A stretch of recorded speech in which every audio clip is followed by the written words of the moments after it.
सबसे पहले मैं मीडिया कर्मी जो हमारे हैं और जो हमारे मिलने जुलने वाले लोग हैं, ख़ास करके आली जनाब चेयरमैन ज़ाकिर हुसैन साहब और हमारे सीनियर जो हैं मौलाना मेराज अहमद साहब, वसीम भाई, ये जितने भी लोग हैं, इन लोगों से मैं अपने ये उलझे हुए मसाइल को बताने के बाद वसीम भाई ने भी हमारी काफ़ी इन्होंने मदद की और सीओ साहब के ज़रिए या और फिर उसके बाद जो है एक दो मरतबा नापी हुई, मसला सुलझ नहीं रहा था, लोग परेशान कर रहे थे। वहाँ मेराज आलम साहब जो यहाँ के मदरसा तेगिया फैज़ुर रसूल गोपालपुर बाकरगंज के जो हैं, तो हमारे बुज़ुर्ग हैं। मैं उनसे किसी किस्म की कोई ऐसी बात आती है तो कहता हूँ। मैंने उनसे कहा तो बोले कि इधर उधर आपको ढूंढने की ज़रूरत नहीं है, आप गोपालपुर नगर पंचायत चेयरमैन साहब यानी ज़ाकिर हुसैन साहब के पास में आप चले जाइए, आपका सारा मसाइल जो है जो उलझा हुआ है उसमें। मैं आया, अल्हम्दुलिल्लाह ये सब सारी बातें उनसे कहा, कागजात को देखने के बाद कहा कि नहीं बिल्कुल आप अपनी जगह में ठीक है, मैं आपकी मदद करने के लिए तैयार हूँ। वहाँ मेरा साहब भेजे हैं, इसके लिए मैं। मसला क्या था जिसमें? मसला ये था कि जैसे कि कागजात वगैरह तो हमारे सारे दुरुस्त थे, लेकिन जैसे कि हमारे बगल के जो ज़मीन वाले थे हमारे पीछे, वो हाँ पकड़े हुए थे उनके कब्जे में। हाँ, और नापने नहीं दे रहे थे, ज़मीन की पैमाइश नहीं करने दे रहे थे, बोलते थे इस पर वो काबिज थे। लेकिन जब चेयरमैन साहब मिलने के बाद में वो सारी खामियाँ जो थी वो दूर वो भी राजी हो गए आप? बिल्कुल बिल्कुल। अब कोई किसी प्रकार की अब किसी किस्म की कोई ऐसी दिक्कत नहीं है, बस चेयरमैन साहब और हमारे मेरा साहब साथ में है ये हैं। क्या नाम हुआ आपका? मेरा नाम हुआ मौलाना हजमुद्दीन, अरंडा हसनपुरा। जो ये बात बता रहे हैं मौलाना साहब, इसमें कितना सच्चाई है? बात तो बिल्कुल इनकी सच है।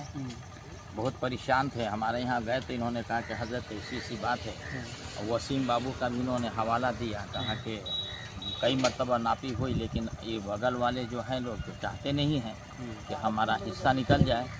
तो वसीम बाबू के वसीले से इन्होंने कहा कि आप जाइए गोपालपुर, हमारे हरदिल अजीज चेयरमैन ज़ाकिर इमाम साहब के मुतालिक इन्होंने मुझसे पूछा, तो कहा कि हमको जाने की क्या ज़रूरत है, आप वहाँ जाइए, बात कीजिए, मैं बात कर लेता हूँ उनसे।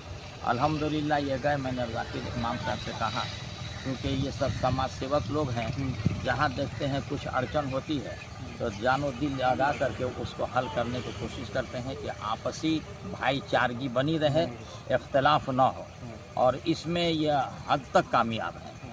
सिर्फ ये नहीं है कि ये मुस्लिम है तो नहीं, रात हो या दिन हो, जब भी कोई ज़रूरत पड़ती है तो ये वहाँ पे सर के बल हाजिर होते हैं और लोगों के मसाइल को सुलझा देते हैं।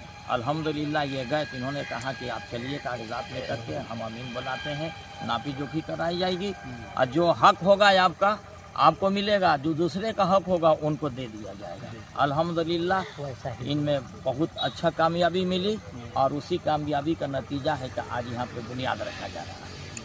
बहुत बहुत इनका शुक्रिया है और आप तमामी हजरात का शुक्रिया है कि आप लोगों ने अपना कीमती वक्त दे करके इस मसले को समझने के लिए भरपूर कोशिश की।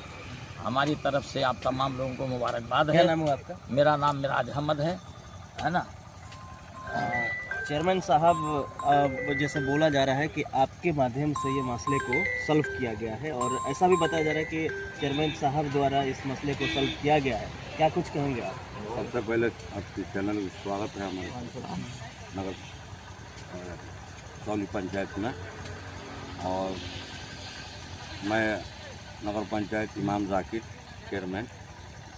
ये मौलाना मेराज साहब हमारे गर्जियन हैं और हमारा मदरसे के मुतल्ली हैं, उन्हीं ने इनको भेजे कि चले जाइए ज़ाकिर साहब के पास। और हमें लग रहा है कि आपका तकलीफ जो है वो दूरी में। इन्होंने आया, बोला कि भाई चेयरमैन साहब हाँ यही है, हमने बोला आधा घंटे कहाँ है, हम बोले हम ही हैं, बोलिए ना। ऐसे ऐसे बात है। और देखिए हम सौली में ज़मीन लिखवाए हैं और हसनपुरा नगर पंचायत से हम आते हैं और हम टीचर हैं और जाते हैं पढ़ाने के लिए। हम बहुत ही शरीफ आदमी हैं। हमने बोला ठीक है, पेपर है तो पेपर दिखाइए। हमने देखा करंट उनका रसीद कटा हुआ है और वो ज़मीन जो है बेचने वाले भी अपना पुश्तैदी ज़मीन बेचा है। हमने बोला आप तो राइट है। हमने चेक कराया कर्मचारी से, सीओ साहब से। हमने बोला वहाँ के चौधरी लोग हैं, वहाँ से हम लोग बात करेंगे। जहाँ धार्मिक बात आती है अक्सर हम लोग जाते हैं कि भाई हम लोग सभी जमात को लेकर चलने वाले आदमी, ये नहीं कि ये हिंदू है या मुस्लिम है, हम लोग हर प्रत्येक आदमी को हेल्प करते हैं। उन्होंने बोला हमसे, हमने आकर यहाँ रब्ता किया, लोगों से मिला, बताया आप आइए ज़मीन पर चाचा पेपर लाइए, अगर अब पेपर होगा तो आपको दिया जाए और नहीं होगा तो वो ज़मीन तो आपको छोड़ना पड़ेगा। क्योंकि हमें जहाँ तक नॉलेज है ये मौलाना साहब ज़मीन लिखवाएँ हैं, ये अपनी जगह पर ठीक है। बाकी आपका क्या है पेपर, आप आइए ज़मीन पर और संडे के दिन हम माफ़ी करेंगे, आप जिसको बुलाना है बुलाइए। तो उन्होंने बोला ठीक है। तो 100 सालों से हमने ज़मीन जो आप मुझे ये कर दीजिए, गोली मार दीजिए। हमने बोला हम गोली मारने के लिए थोड़ी आए हैं, आप पैसा दिए हैं। तो हमने बोला कि हम 100 साल से हाँ जोत रहा है। हमने बोला 100 साल का मतलब नहीं होता है। आप जो है पेपर है तो दिखाइए, नहीं तो नहीं है। 100 साल तो का कोई चाचा भी पेपर है तो दिखाइए। हाँ आप खा लिए, बहुत अच्छी बात है। इतना देर जोता बोया खाया, उसके लिए हम आपको कुछ नहीं बोल रहे ना। मालिक ये ज़मीन के मालिक बोल रहे हैं, आप ये ज़मीन छोड़ दीजिए प्लीज़, आप मेरी बात मानिए। बाकी उनके गांव के मोहल्ले के लोग थे वो भी समझाएं, खैर चाचा मान लें, बहुत अच्छी बात है मानना। और